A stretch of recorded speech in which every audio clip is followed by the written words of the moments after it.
धाकड़ खबर, बेखौफज़ुमा बेबाक अंदाज। धाकड़ खबर के न्यूज रूम से मैं आपके साथ हूं अकरम रईस खान। उत्तर प्रदेश के मऊ से बहुजन समाज पार्टी यानी बसपा के विधायक हैं मुख्तार अंसारी। उनको बाहुबली विधायक कहा जाता है और उन पर दर्जनों मुकदमे दर्ज हैं। इन दिनों वो पंजाब के रूपनगर स्थित रोपड़ जेल में बंद हैं और सुप्रीम कोर्ट आदेश दे चुका है कि पंजाब पुलिस अगले 15 दिनों के भीतर उन्हें यानी कि मुख्तार अंसारी को उत्तर प्रदेश पुलिस के हवाले कर दे। इसी बीच एक तस्वीर सामने आई है जो मुख्तार अंसारी की है। व्हील चेयर पर वो बैठे हुए दिखाई दिए हैं। तो पहला सवाल यहाँ यही पैदा होता है कि आखिर वो तस्वीर कहाँ से उभरी है और क्यों व्हील चेयर पर इस तरीके से दिखाई दिए हैं मुख्तार अंसारी, जो बाहुबली बताए जा रहे हैं, जिन पर इतने सारे मुकदमे दर्ज हैं, वो खुद व्हील चेयर पर हैं। तो इसे कैसे देखा और समझा जा सकता है। और एक चीज़ और है कि सुप्रीम कोर्ट का जो 4 दिन पहले फैसला आया उसके बाद इस तरीके से मुख्तार अंसारी का व्हील चेयर पर नजर आना, ये कैसे देखा और समझा जा सकता है। दूसरा सवाल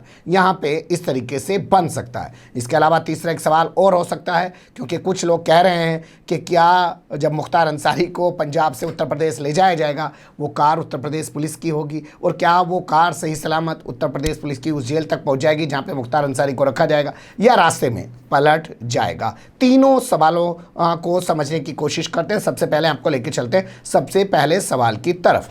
पहला सवाल यही कि तस्वीर कहां से उभरी है। तो अमर उजाला की रिपोर्ट के मुताबिक आपके सामने रख रहे हैं। आज यानी 31 मार्च को मोहाली की कोर्ट में पेश हुए मुख्तार अंसारी, जो व्हील चेयर पे आप स्क्रीन पे देख सकते हैं दिखाई दिए, बेसुध हैं, मतलब उनको होश नहीं है, उनकी तबीयत शायद ज़्यादा नासाज है, इस वजह से वो इस तरीके से बेसुध दिखाई दे रहे हैं। उनके ऊपर मोहाली में एक मुकदमा दर्ज है जिसकी चार्जशीट दाखिल कर दी गई है। चार्जशीट दाखिल करने के बाद मुख्तार अंसारी को चार्जशीट कॉपी देने का कोर्ट की ओर से आदेश सुना दिया गया। ये हमेशा होता है, जो भी एक्यूज होते हैं, जो भी आरोपी होते हैं, उनको चार्जशीट की कॉपी हमेशा दी जाती ही है। तो वह अदालत ने आदेश सुना दिया, साथ ही कहा कि 12 अप्रैल को फिर से आपको कोर्ट के सामने पेश होना पड़ेगा। यानी अब उनको फिर से 12 अप्रैल को कोर्ट के सामने पेश किया जाएगा। और इसके हिसाब से अगर जोड़ें तो सुप्रीम कोर्ट का जो 15 दिनों का आदेश है उससे भी एक दिन ऊपर हो जाता है। तो क्या ऐसे में अभी वो पंजाब में ही रहेंगे?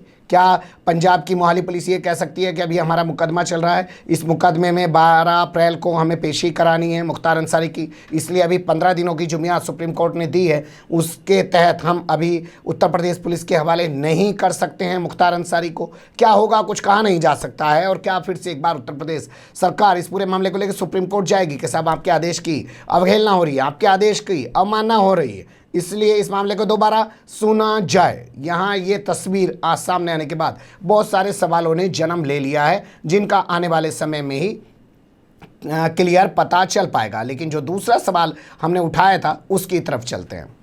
4 दिन पहले अगर हम बात करें, 26 मार्च का वो दिन था जब सुप्रीम कोर्ट ने फैसला सुनाया कि अगले 15 दिनों के भीतर पंजाब पुलिस को मुख्तार अंसारी को उत्तर प्रदेश पुलिस के हवाले कर देना है। ये आदेश सुप्रीम कोर्ट ने सुनाया है क्योंकि 2019 से मुख्तार अंसारी रोपड़ जेल में बंद है, जिस कारण मुख्तार अंसारी के खिलाफ उत्तर प्रदेश में दर्ज 14 मुकदमे अदालतों के अंदर पेंडिंग में हैं और उन पर आगे कार्रवाई नहीं बढ़ पा रही है, सुनवाई नहीं हो पा रही है। इसलिए मुख्तार अंसारी का उत्तर प्रदेश शिफ्ट किया जाना काफ़ी अहम है। ये फैसला दिया था। इस पूरे मामले को लेकर उत्तर प्रदेश सरकार सुप्रीम कोर्ट पहुंची थी, जिसके बाद सुप्रीम कोर्ट ने इसमें पंजाब सरकार को नोटिस जारी किया था। पंजाब सरकार की ओर से कहा गया था कि मुख्तार अंसारी काफ़ी बीमार हैं, उनको उक्त रक्तचाप यानी कि हाई ब्लड प्रेशर की दिक्कत रहती है, शुगर की दिक्कत उनको रहती है और इसके अलावा और भी कई सारी उनको दिक्कतें हैं और वो आने जाने में सफ़र करने की स्थिति में नहीं है, इसलिए उनको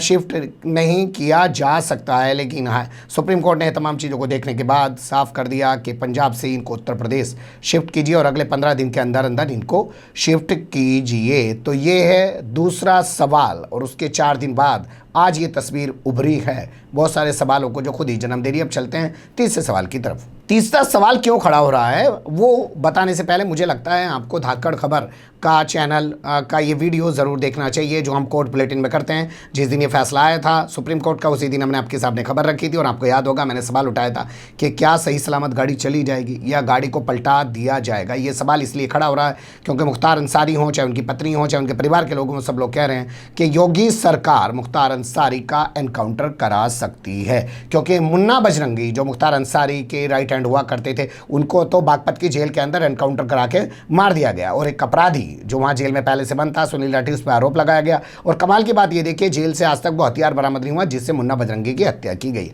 इसके अलावा मुख्तार अंसारी के करीबी माने जाने वाले अजीत जो ब्लॉक प्रमुख हुआ करते थे, उनकी लखनऊ में गोलियों से भून के हत्या कर दी गई। ये तमाम खबरें सामने आई, और इसके अलावा बहुत सारी ऐसी तस्वीरें सामने आई कि मुख्तार अंसारी के जो करीबी हैं या मुख्तार अंसारी की जो प्रॉपर्टी है, वहाँ पर बुलडोजर चलाया जा रहा है। यही नहीं, उनके जो भतीजे हैं, उनके जो बेटे हैं, उन सबको भी बख्शा नहीं जा रहा है, उनकी प्रॉपर्टी को भी सील किया जा रहा है। तो ऐसे में मुख्तार अंसारी और उनके परिवार की तरफ से खतरा जताया गया था कि हो सकता है कि एनकाउंटर कर दिया जाए। तो सुप्रीम कोर्ट का जजमेंट सामने आने के बाद जब खबर धाकड़ खबर ने आपके सामने रखी थी, तो हमने ये सवाल प्रमुखता से उठाया था, लेकिन ऐसा नहीं है कि सिर्फ धाकड़ खबर ये सवाल उठा रहा था। देश के कुछ बुद्धिजीवी लोग भी इस सवाल को उठा रहे थे। जैसे आप स्क्रीन पर देख सकते हैं, कुमार विश्वास एक ट्वीट करते हैं कि मुख्तार अंसारी को ले जाने वाली कार यूपी की ही होगी ना।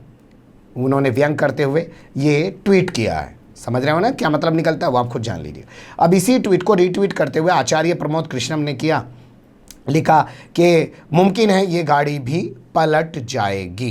बता दें आपको, ये पलटने वाला सिलसिला विकास दुबे हत्याकांड के बाद से शुरू हुआ है। जब विकास दुबे को मध्य प्रदेश से उत्तर प्रदेश पुलिस लेकर जा रही थी, उत्तर प्रदेश में कानपुर पहुंचने पर वो गाड़ी पलट गई, और उसके बाद विकास दुबे को एनकाउंटर में मार दिया गया। तो उसी तरीके का सवाल इन लोगों ने भी उठाया है। तो ये 3 सवाल फिलहाल खड़े हो रहे थे। हमने इस पूरे मामले को लेकर अफजाल अंसारी को कॉल किया, जो गाजीपुर से सांसद हैं और इनके बड़े भाई हैं मुख्तार अंसारी के।